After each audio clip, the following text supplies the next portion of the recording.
Мындан 3-4 жыл мурда алдын ала эмдөөдөн массалык түрдө баш тарткандар көбөйүп, бул маселе жада калса мамлекеттик деңгээлге чейин көтөрүлгөн. Анда алдын ала эмдөөдөн баш тарткандардын катарын дин жаатындагылар толуктап, аларды вакциналардын курамы кооптондурган. Үй бүлөлүк дарыгерлердин билдирүүсүндө бүгүнкү күндө деле алдын ала эмдөөдөн баш тарткандардын саны аз эмес. Бүгүн биз дин жана медицина темасына кайрылып, андагы кайчы пикирди жараткан алдын ала эмдөө тууралуу талкуулайбыз. Саламатсыздарбы? Эфирде ачык талкуу теледолбоору.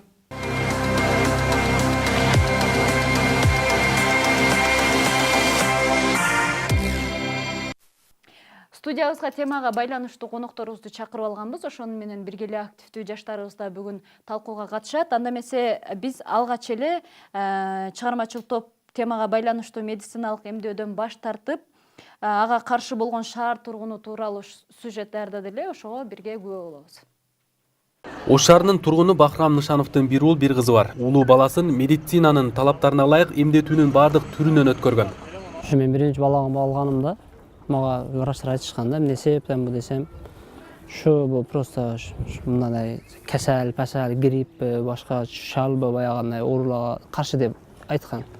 Майли мен алганмын 1-2-3 жолун алдым да. Карасам балам баш кеселден чыкпай калды. Бул окуядан кийин каарманыбыз кызына эмдөө жүргүзүү тууралуу ойлоно баштап, ага ийне сайдырбоо чечимине келет. Анткени ал дарыгерлердин жөтөл, сасык тумоо жана шал ооруларына каршы берген вакциналарына ишенбейт. Мындай болуп турго десем, эми анча-мынча бала дейт, көтөрө албайт да дейт. Ошону текшериш керекпи десем, bizde ондай аппарат жок дейт. Болсо мен албайм дедим. Мен өзүм жооп бере берем. Лучше мен албаганым жакшы дедим да. Бахрамдын үй бүлөсү Оштогу номер 1 үй бүлөлүк дарыгерлер борборунда катталган. Анын балдары бул мекеменин дарыгери Наргиза Насырованын көзөмөлүндө. Дарыгердин айтымында уулуна эмдөө боюнча керектүү иш-чаралардын баардыгы жасалган. Баласы сасык тумоо, жугуштуу вирус менен келди. Ал эмнеге бала эмделгенден кийин ооруп жатат, оорубашы керек эле деп сурады. Мен андай эмес, эмдөө белгилүү ооруларга каршы берилет, жугуштуу ооруларга карата берилбейт дедим. Биз эмдөөнү баланын дем алуу органдарынын жабыркоосуна, дифтерия, столбняк, полимилит, гепатит вирусуна, азыр пневмонияга каршы берип жатабыз дедим. Ал балам ооруп жатат, албаймын деди. Анан экинчи баласына такыр эмдөөдөн баш тартты. İkinci balasını вообще oynayan yok.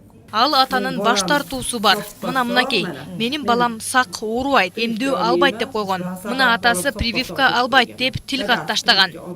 Үй бүлөлүк дарыгерлер борборунун жетекчилигинин билдирүүсүндө эмдөөдөн соңку жылдары диний ишенимден жана дарынын курамына ишенбөөдөн улам баш тарткандар көбөйгөн. Бирок көпчүлүгү маалыматтык чабуулдун гана курмандыгы болуп, оорунун алдын алуу тууралуу ойлонушпай калганын айтышат.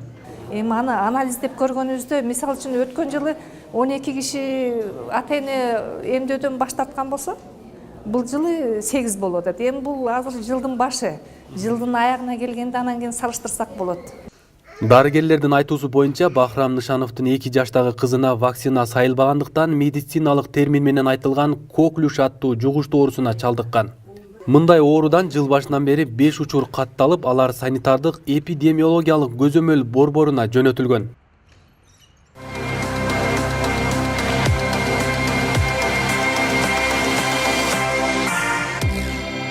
Мынакей өзүңүздөр сюжеттен көрүп алгандай, алгач эле суроону Ош областык казиятынын өкүлү Абдумалик Турсунбеков агай сизге узатайын. Ушул расмий маалыматтарга таяна турган болсок, эмдөөдөн баш тарткандардын көпчүлүк бөлүгүн диний ишеними бар тургундарыбыз түзөт экен. Бул эмнеге? Же чынбы, канчалык деңгээлде? Биринчиден, шарият илиминде бир нерсени өкүм бериш үчүн бизде далилдер болуш керек да. Мисалы үчүн мына окуя түшүнүктүү болуш үчүн мисал берип өтөйүн. Мисалы, ичимдик арам кылынат деп айтылат шариятта. Далилдери ошо шариятта арам кылынган деп Куранда айтылган да. Мисалы үчүн эшектин эти мисалы үчүн арам кылынган. Себеби далилдер бар, хадисте пайгамбарыбыз тыйган да. Ал эми бул нерсеге келе турган болсок, бул врачтарыбыз ушул вакцина тууралуу дагы эки анжы пикирлер. Мен дагы көп карап чыктым видеолордо. Туура дегендер дагы бар, туура эмес дегендер дагы бар. Анан өздөрү кепилдикке берише албай атат. Биз дин кызматкерлери бунун анығын биле албай атабыз да, ошол уколдун ичинде эмне камтылган. Эгерде адамдын денесине жашоосуна зыян жеткире турган болсо анда шарият уруксат бербейт.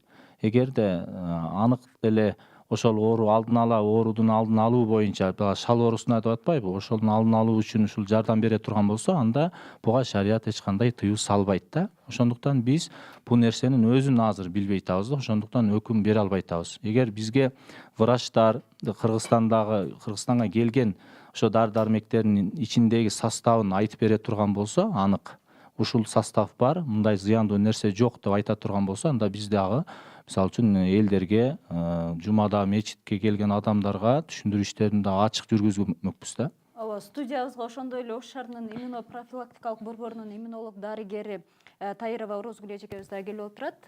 Сиз айтсаңыз, ушул көпчүлүк баш тарткандар, эмдөөдөн баш тарткандардын катарын диний көз караштагылар түзөбү, же болбосо кайсы бир кошунасынын баласы же дагы бир таанышы вакцинадан жабыркап калып, мисалы үчүн бир кол өспөй калып, же кайсы бир ооруга чалдыгып калгандардын айынан көпчүлүгү кайсы? Бүткүл дүйнөлүк саламаттыкты сактоо уюмунда далилденип, анан ушул бүткүл дүйнөгө бир эле Кыргызстан эмес 96 мамлекетке уруксат бере турган бир ЖМП деген бир эмеси бар, уруксат кагаздары. Ошондон өткөндө гана анан эме болот, таратылат эмеде, медицинада. Ошон үчүн бул быйыл эмес, же кече эмес, же 10 жыл мурда эмес, бул бир кылымдан бери жасалып келаткан эмдөө болуп эсептелет. Бул биздин мурдакы атай бабаларыбыздан келип жасалып келип аткан эмдөөлөр болот.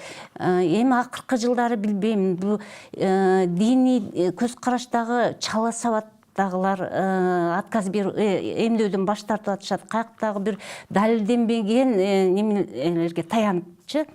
Анан ошондой эле интернет булактарынан алынган далилсиз ошондой маалыматтарга таянып алып, азыркы жаштар деле отказ эмдөөдөн баш тартып атышат. Демек, ошол баш тарткандардын арасында жаштар дагы кандайдыр бир саны бар, ошондой эле биздин эфирибизге бүгүнкү Ош шаарынын тургуну, ошо эмдөө боюнча өзгөчө ой пикири бар Турсунай Маматова эжекебиз да келип отурат.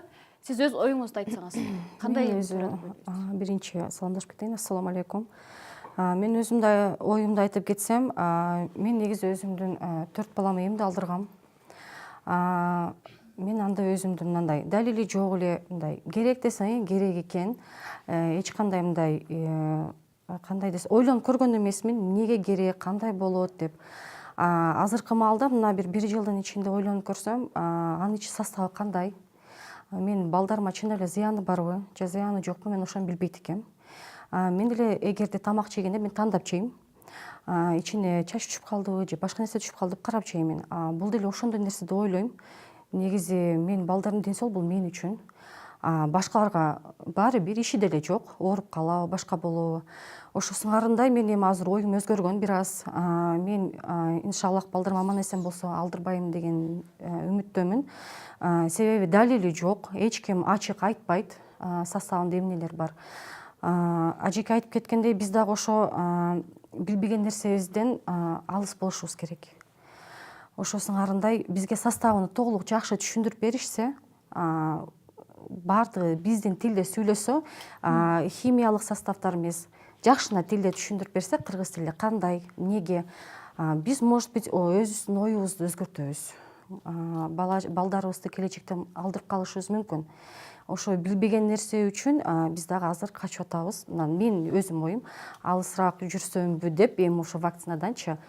Пока оюм ушундай, мен эми келечекте может өзгөрүп калар. Демек, сиздин оюңуз боюнча анын ичиндеги составы маанилүү, ошол кызыктуу. Буга чейин көпчүлүк эле ушул маани бербей эле, кызыкпай эле эмне бар экен, эмнени алып атабыз, эл алып атыптыр, демек алышыбыз керек экен деп эле жүргөн экен. Анда эмесе бизге Ош шаардык номер 4-юбилейлүк дарыгерлер борборунун медайымы Максутова Сусар эжекебиз да келип отурат. Ушул сиз медайым катары баягы үймө кыдырып чакырасыз, келгиле эмдөөгө катышкыла, балдарыңарды алып баргыла деп. Анан ошолордун арасынан көпчүлүгү кандай шылтоо менен же кандай жүйө менен баш тарткандар болот?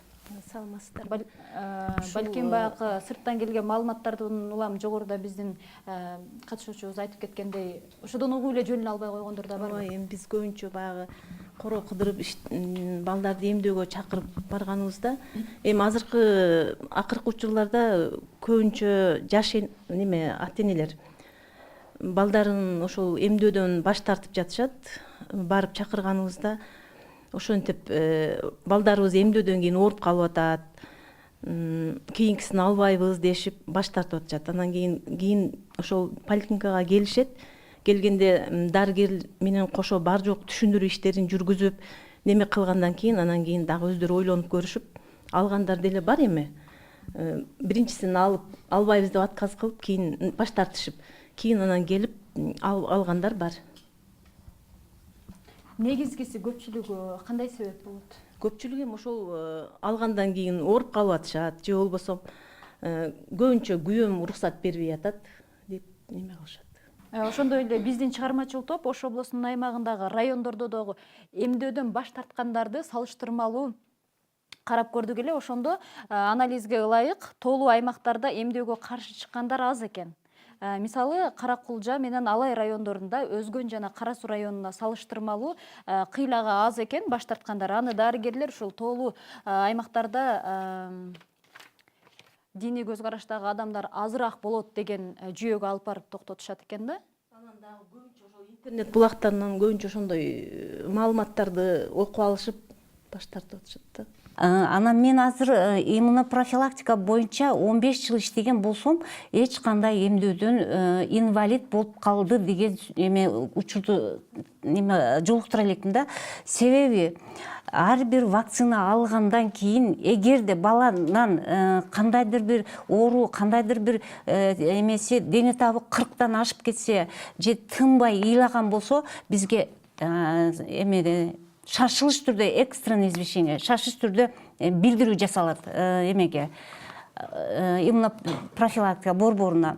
Анан биз ар бир учурду барып иликтеп көрөбүз. Кандай болду, эмне болду, мурда кантип ооруп жүргөн, учетто турганбы невропатологдо, ошолорго чейин бүт иликтеп көрүп туруп, анан жыйынтык чыгарып, акырында бир консилиум болуп, комиссиябыз бар, составтынчы. Именно ошол вакцинаданбы же бул оору ошол учетто турган болсо, ошол оорууна байланыштуубу деп ошону эме кылабыз. Ош шаардык үй бүлөлүк дарыгери катары Ош шаарында статистика барбы? Мынча каршы болуп эмдөө алдырбай койгондор. Саламатсыздарбы? Биз ушул үй бүлөлүк дарыгерлер борборунда ушул эмдөө көйгөй абдан жаралып жатат. Элдердин арасында биз ушу короо кыдырабыз, медайымдар менен кошо. Эми бул жерде биз ата энелердин көбү каршы болуп жатышат. Биз үй бүлөлүк дарыгер катары туура маалымат берип, эмдөө алыш керек. Мисалы үчүн ушул эмдөө боюнча калктын арасында көбү эле зыян жагын карап атышат да, бунун пайдалуу жагын көрбөй жатышат. Бардыгы эле зыянын ойлоп, ошол зыян мындай болот экен, тигиндей болот экен деп, ошол зыянын көрүп, эч кандай бир плюс жагын же пайдалуу жагын көрбөй жатышат. Мисалы үчүн азыркы кезде кызамык оорусу пайда болуп, бүт больницаларда пайда болуп, каттоо болуп, лабораториядан аныкталып, такталып чыкты да, кызамык оорусу бар деп. Ошол эле учурда биз 1 жашта кызамык оорусуна карата жасайбыз да, эмдөөнүчү. Ошол эмдөө алган балдардын көбү нерсе ооруган эмес, алар оорушпады. Эмдөө албаган балдары ооруп калышып, контактный болушуп, кабыл атат кызамык оорусуначы. Ошол эле байкоо жүргүзүп, биз короо кыдырып көрүп атабыз. 2017-2018 жылы ушу Ош шаары жана облусу боюнча эмдөө тууралуу кыскача маалымат бар эле, инфографика. Бирге көрөлү, андан кийин талкуубузду улантабыз. 2017 жылы Ош облусу боюнча 14 жашка чейинки балдардын арасында эмдөөдөн баш тарткандар. Жалпы өткөн жылы облус боюнча 1681 адам баш тарткан. Аларды райондорго бөлүштүргөндө: Алай району 9, Каракулжа району 8, Араван району 374, Ноокат району 106, Кара Суу району 1056, Өзгөн району 128, Чоң Алай районунда жок. Алардын ичинен диний көз караштан улам баш тарткандар: Алай району 9, Каракулжа району 8, Араван району 374, Ноокат району 97, Кара Суу району 821, Өзгөн району 103, Чоң Алай районунда жок. Ошондо жалпы 2017 жылы облус аймагында 1681 адам эмдөөдөн баш тартса, алардын 1412си диний көз караштан улам болгон.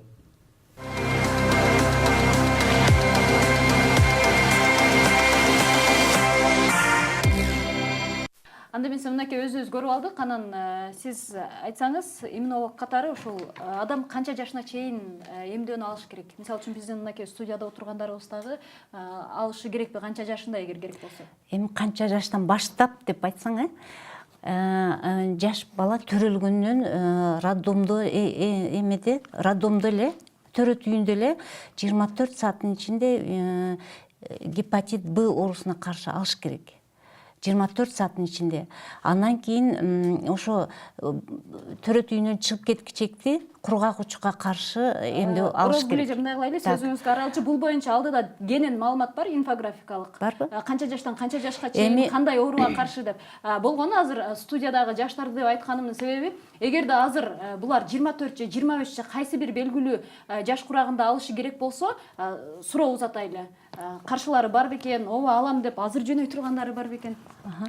Азыр жашы улуулардын эмдөөсү 16 жаштан 26 ар бир 10 жылда эмдөөгө болгон иммунитетин толуктап туруш керек.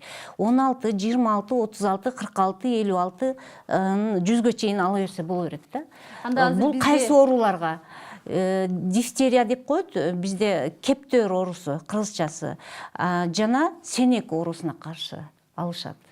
Ушул студияга келген жаштарыбыздын арасында 18ден бир 25 жашка чейинки курактагыларды түзөт экен. Сиздер айтсаңыздар, кимиңиздер барып аласыздар же буга чейин алып койдуңуздарбы алдын ала? Мен азыр учурда 25ке толгон турам. Дагы 1 жыл мага убакыт бар экен, ойлонуп көргөнү. Анга чейин мени балким диний чөйрөдөгү муфтият тарабы, балким саламаттык сактоо министрлигиндеги кызматкерлерибиз бизди ынандыра алыш керек болот да. Бул вакцинаны алсаң, сен ушундай пайда көрө аласың. Жана эжебиз айтып өттү, бул вакцинаны алуудагы пайданы эч ким көрө албай жатат. Биз аны кайдан көрөбүз? Балким сиздер кененирээк маалымат жеткире албай жатасыздар. Мына ошондуктан алар албасыбызды балким медицина тармагында кененирээк маалымат берип, пайдаларын айтып өтсө, чечим мына ошондо гана чыгат. Азырынча сен аралжы пикирдесиң, Ошондой. Негизи толук колдобойм. Жана толук каршы деле эмесмин да. Эмне үчүн? Себеби мисалы үчүн бала төрөлдү. Мына эжекебиз жаңы эле айтты. Төрөлгөндө 24 сааттын ичинде. Эми мындай өзүбүз эле карап көрөлү, эч жери оорубаган адам болсо, төрөлүп атат жапжакшынакай. Анан ошого кайра дары берүү шартпы? Бул биринчи жак. Анан бул мисалы жаңы эле айтканыбыздай эле интернеттен ар кандай булактардан маалыматтарды алып атабыз, мисалы зыян жагынан же башка жагынан. Бир эле мисалды айткым келет. Мисалы үчүн Американын президенти Дональд Трамп деле президент болгондо буга каршы экенин айтканда, жана ал ошол дүйнөлүк бир бизнес катары сыпаттаган. Мындайча айткандачы, тоолуу жерлерде диний көз караштагы адамдар аз, ошолор отказ бергендер, каршы болгондор аз депчи. Мүмкүн деген божомол болот. Бул божомол, бирок менимче бул эме эмес. Мындай далил катары же туура эмес да. Анткени тоолуу жерлерде интернет дагы аз. Азыр ошо өзүбүз барыбыз көргөндөй эле, тасмадан көргөндөй жана аудиториябызда отургандар, баш тарткандар көпчүлүгү дарыгерлерге ишенбөстүгүн билдирип атат да. Анан бул ишенбөөчүлүк жөндүүбү? Бул ишенбөөчүлүк эми маалыматтарды мисалы студенттердин арасынан алсак, ар бир университетте өздөрүнүн медициналык пункт деп коебу силерде, ошо медиктер, медициналык кызматкерлер бар. Эми бүт эле ошол маалыматтарды түшүндүрүү иштерин ошолор жүргүзүүгө милдеттүү. Эми алар канчалык деңгээлде жүргүзүп атат, биз аларды билбейбиз. Биз шаар боюнча ошо жетекчилерди гана жийип туруп, дайыма мына эмдөө боюнча жаңылыктарды айтып, мына тегерек столдорду мына казыяттын эмелери өкүлдөрү, журналисттерди чакырып, мэриядан өткөрүп ушундай маалымат берип турабыз. Эми бүт эле элге биздин мындай чамал жетпейт да, ошолордун арасында чыгып, эми мына теледен эле чыгып ушинтип түшүндүрүү иштерин такай жүргүзбөсөк, башка айла жок болуп атат да. Саламатсыздарбы, урматтуу телекөрүүчүлөр, урматтуу бүгүнкү ток-шоунун катышуучулары. Негизи бүгүн биз абдан эле мындай кандайдыр бир деңгээлде көйгөйлүү маселени бул жерде талкуулап жатабыз. Жана ошол көйгөйлүү маселенин кандайдыр бир жөнөкөйрөөк чечүүчү жолдору менен айта кетсем, өз көз карашым менен. Мен биринчиден диний көз караштагы эмес, жөнөкөй ошол зыянын угуп калган инсандарга кайрылгым келет. Азыркы учурда мамлекет тарабы же болбосо саламаттык сактоо министрлиги, аларда өзүнүн эле Кыргыз Республикасынын жарандары, аларда атта, аларда эне, алардын да үй бүлөсү бар. Балким менин оюмча алар өз калкына, өз элине жамандык каалабаса керек. Аларда жакшы ой менен өз элибиз оорубасын, өз элибиз саламаттыкта болсун деген ой менен бул нерсени сунуштап аткандыр. Мен түшүнө албайм жана каршы чыгып аткандарды. Эмне үчүн мамлекет бизге буну түртүп атат деген ой болуш керек деп ойлойм.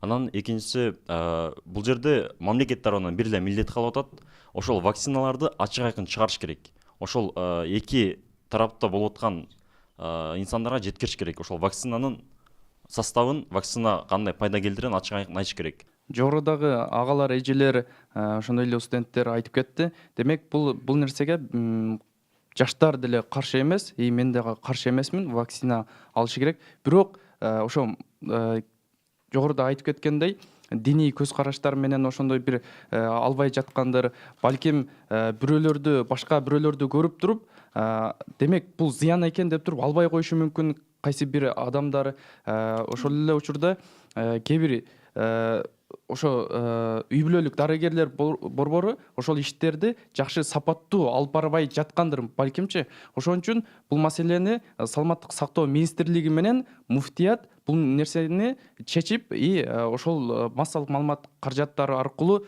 ошол элге жайылтыш керек деп ойлойм. Түшүндүрүү иштерин муфтият менен ошо саламаттык сактоо министрлиги биргеликте коомчулукка, элге түшүндүрүш керек деп ойлойм. Ошондо баарына жетет, баар жогу ошол вакцинаны баар жогу алып калышат.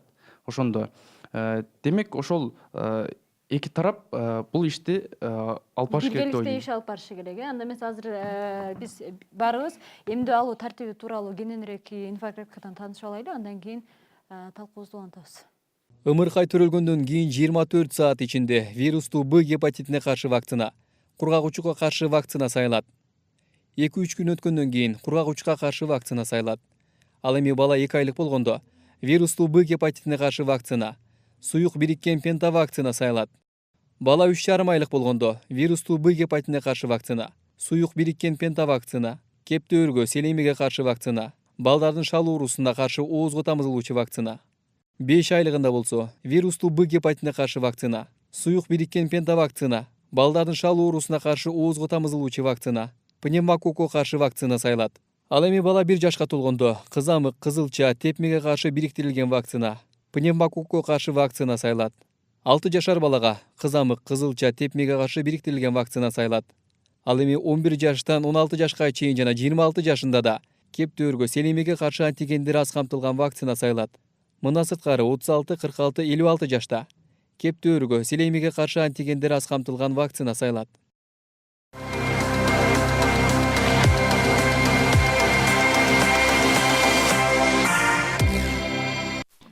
Анда эмес, мынакей, өзүңүздөр көргөндөй эле биздин жаштарыбыз дагы айтып атат, келген конокторубуз дагы бул нерсенин алдын алуу үчүн, элге толук маалымат жеткизүү үчүн ушул казыят жана дарыгерлер биригип иш алып барыш керек дейт. Кандай иш алып барса болот? Бул чет мамлекеттен келип аткандыктан, аны жасалып аткан тартиби, ыкмасы, эмне кошулуп атканын булар балким изилдеп аныктап бере албасы керек да. Аны ошол чет мамлекетте кайсы өлкөдө кылып атат, ошону аныкташ керек. Эле ушу чет мамлекеттен деп атасыз. Мен ушу Жок, укол каерден келип атат? Азыр мен сизге жооп берейин ушуна. Эми азыр мындай да, бүткүл дүйнөлүк саламаттык сактоо уюму деген болот да. Бул жердечи, бул эң жогорку штаб медиктердин эң жогорку штабы деп айтылат. Бул Данияда эме болгон. Данияда 96 мамлекеттин өкүлдөрү ошо эмеге катышат. Анан катышканда кадимки эле ушундай чечишет да. Анан ошо вакцина чыгара турган лаборатория ишкана менен ошо бүткүл дүйнөлүк саламаттык сактоо уюмунун лабораториясы бар. Ошо лабораториядан качан гана уруксаты болуп, ошо уюмдун печать коюлганда уруксаты берилгенде гана анан таратылат да. Булчу. Анан ар бир мисалы Индиядан келет вакцина десек, Индия өзү аябай начар жашаган мамлекет болсо, биз Индиядан алып эме кылабызбы деп, жок, андай эмес. Индияда совместный Европанын эмелери ошонун Индиянын территориясыга вакцина чыгара турган лаборатория. Эми ал лабораторияга барып көргөн представительдерибиз айтып атат да, ал жерге эч кандай эч кимди киргизбейт дейт. Бизди дагы ошо через айнектен бер жакта скафандра, космонавттардын кийген скафандрасы менен карап туруп, ошо ага анча адамдарды жолоттурбайт да. Себеби бул вирус эме инородный немелер, вирустар, микробтор кирбеш керек ал лабораториягачы. Аябай жогорку техникалык эмеде өндүрүлөт. Вакциначы азыр мен 2 суроомо жоопсуз калдым да. Бул айтып кетти, мен эч качан алган эмесмин, бирок ооруп айтам. Бир сөз болгону, бул эже жактан молодец. Болду. Мен мектепте окуганда биз барды салганбыз, мен деле кичинекейимди алгам. 2 бала туберкулез болуп чыккан, калгандардан жуктурган, алар да калган. Бирок менин ден соолугум чыныраак экен, мен жеңип кетипмин, мен оорубай калып турмун. Ошонун бардыгы алгандагы ооруп кеткен, туберкулездон болуп жоопсуз калды да. Эмнеге? Алгандар дагы ооруп атат туберкулез менен, албагандар дагы ооруп атат да. Негизи гепатит Б менен деле вакцина алгандар деле ооруйт. Негизи.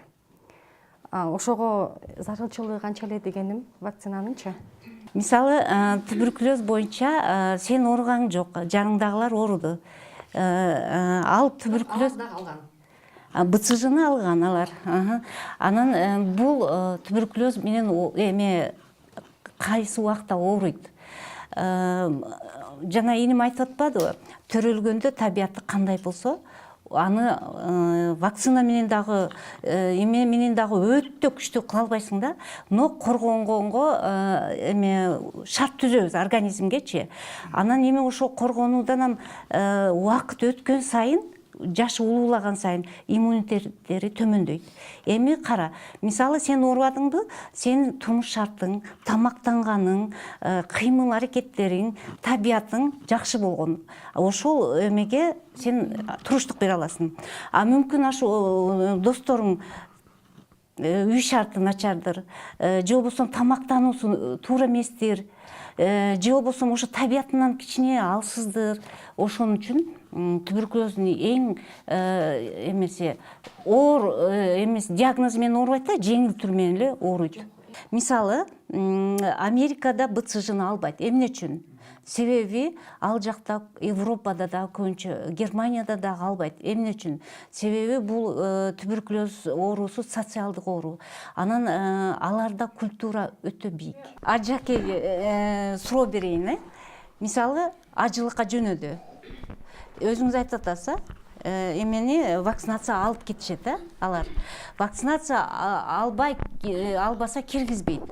Анан ошол эле эме небересинен отказ берди дагы, эртеси күнү барып туруп ССМ деп өзү вакцина алып атат. Бул эмне деген? Кантип түшүнсө болот? Шариатка туура келеби ошол? Немеге диний алымдар ошо Аравияда, диний алымдар өздөрү уруксат берип атат. Силер кирип биздин элибизди уже эпидемия кылып жибересиңер, ошол инфекция менен менингитке алынат, дифтерияга алынат, столбнякка алынат, гриппке алынат.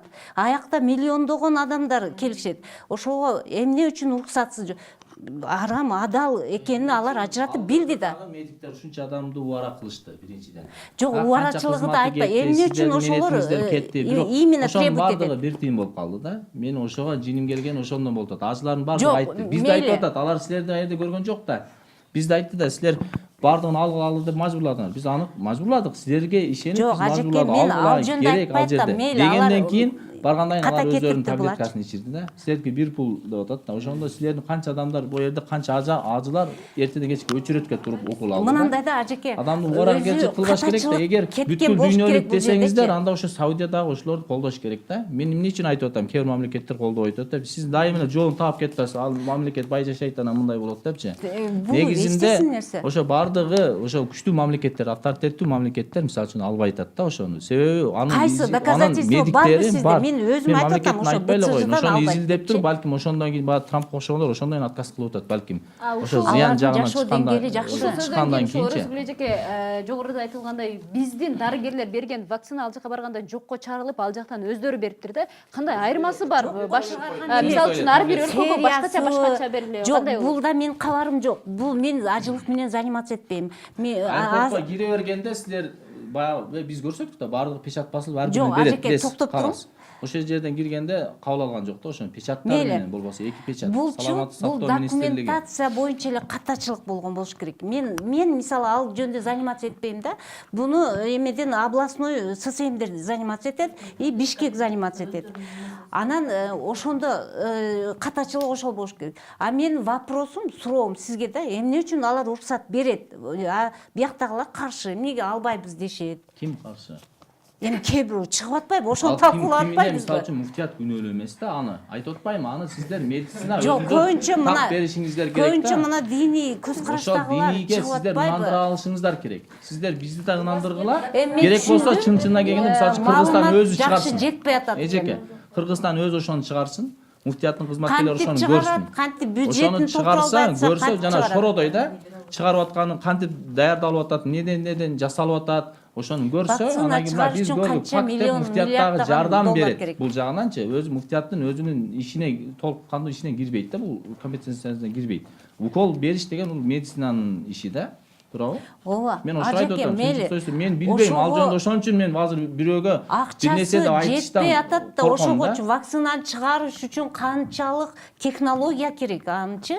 Анан болуптур, албайбыз деп отказ берип койсок, анда Кыргызстан вообще эпидемияга. Мен дагы албасын деп эч кимге үгүт айтпайм Жок, азырчы. лаборатория Күмөн болуп атат ортодо. Ишкана курулсун деп атасыз да. Эми ошо курула албагандан кийин эч болбогондо ошону аныктап, ичиндегисин изилдеп туруп муфтиятка ушул күнгө чейин бериш керек. Бул мисалы үчүн 1-2 жылдан бери ушинтип келип атат да бул нерсечи. Демек ошо медиктер бир нерсени бизге ынандыра албады. Анан кийин биз ошо нерсени элге айта албай атабыз да. Анда мен эфирибизди аяктап жатып акыркы сөздү канткенде дагы жаштарга берейин. Кимдин ою өзгөрдү? Ким өзүнүн оюнда калды? Кыскача 2 сөз менен айтып өтсөңүздөр. Мен башында бул боюнча 2 яран жойдо болчумун. Бирок ушул талкуудан кийин мен уже бир чечимге келдим. Менин чечимим биз вакцинаны алышыбыз керек. Төрөлгөндөн баштап ошол өзүбүз өмүрүбүз өткөнгө чейин. Негизги бүгүнкү талкуу өтө актуалдуу темалардан болгондуктан мен ойлойм бул жерде көпчүлүк эле жаштардын ою өзгөрдү. Эми бул жерде 2 аранчы ойлор пайда болду, бул жакта муфтияттан жана медициналык жактан деп. Бирок бизге азыркы бул жерде эжекебиз дагы өзүнүн кандай ичиндеги эмнелер кошулгандыгы жөнүндө бизге айтып берди. Балким бул медициналык тил менен болгондур, бирок бизге мындай жалпак тил менен айтып берген аракет кылды. Жана ошондой эле бизге азыркы мисалдарды айтып берди, кандай оорулар пайда болгон. Жана ошондой эле эгерде биз вакцинаны канчалык эртерээк алсак, биз ден соолугубузду ошончолук эртерээк коргой турганыбызды айтып берди. Мен өзүмдүн башында эле ушул вакцинага каршы эмес болчумун. Азыр дагы ошол жерде алган өзүмдүн маалыматымдан дагы толуктап, бул вакцинаны алыш керек деген ойдо гана калдым. Алдын ала эмдөө коомубуздун айрым бөлүгүн абдан тынчсыздандырып келет, бирок бул медицинанын илимий жолу менен адамдарды опурталдуу жана жугуштуу оорудан сактайт деп тастыкталган. Демек бул адам баласынын ден соолугу үчүн жүргүзүлгөн күрөш. Улуу ислам ойчулу Ибн Синанын эң негизги насааты адам баласынын ден соолугуна алдын ала кам көрүүсү деген экен. Бирок бүгүнкү күндө медицинада өзүнүн оорду бар айрым инсандар мына ушул насааттарды аткарбай келгендигибиз өкүндүрөт. Ушуну менен эфирибиз аягына чыкты. Сиздер менен ачык талкууну мен Альмира Абидинова алып бардым. Кийинки берүүлөрдө жолугушканча аман болуңуздар.